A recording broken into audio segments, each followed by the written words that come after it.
fox and goat. One day a fox fell into a well. एक दिन एक लोमड़ी कुएं में गिर गई. She was looking for a way out but failed. वह बाहर निकलने का रास्ता ढूंढ रही थी लेकिन असफल रही. After a while a goat came there and saw the fox in the well. थोड़ी देर बाद एक बकरी वहाँ आई और उसने लोमड़ी को कुएं में देखा. The goat asked, "What are you doing the well?" बकरी ने पूछा, तुम कुएं में क्या कर रही हो? The fox replied, "The water here is very sweet." लोमड़ी ने जवाब दिया, यहाँ का पानी बहुत मीठा है. The goat thought she should also drink the water and jumped into the well. बकरी ने सोचा कि उसे भी पानी पीना चाहिए और कुएं में कूद गई. Now the fox said, "Climb on my shoulders and get out. Then you can pull me out." अब लोमड़ी ने कहा, चलो मेरे कंधे पर चढ़ो और बाहर निकलो, फिर तुम मुझे बाहर खींच लेना.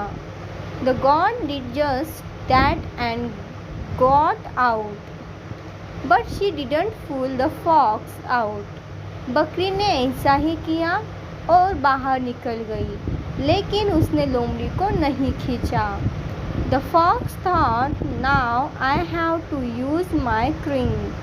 लोमड़ी ने सोचा, अब मुझे अपनी चालाकी का इस्तेमाल करना होगा.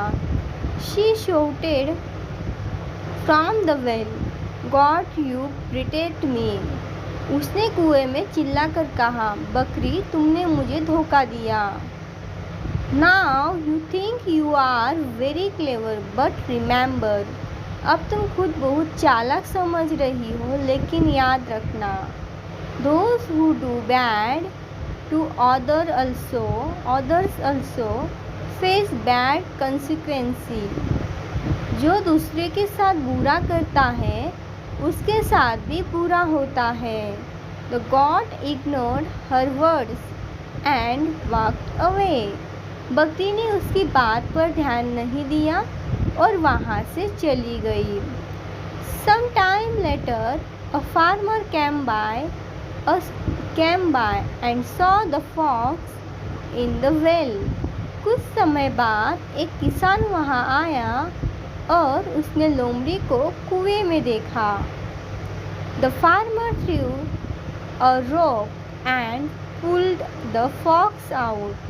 किसान ने रस्सी डाली और लोमड़ी को बाहर निकाला. The fox thanked the farmer and thought that next time she would not trust anyone so easily. लोमड़ी ने किसान को धन्यवाद कहा और सोचा कि अगली बार किसी पर जल्द विश्वास नहीं करेंगी. The moral of the story is that one should always act with thought and wisdom and not trust anyone too quickly. कहानी का नैतिक यह है कि हमेशा सोच समझकर काम करना चाहिए और किसी पर भी जल्दी विश्वास नहीं करना चाहिए.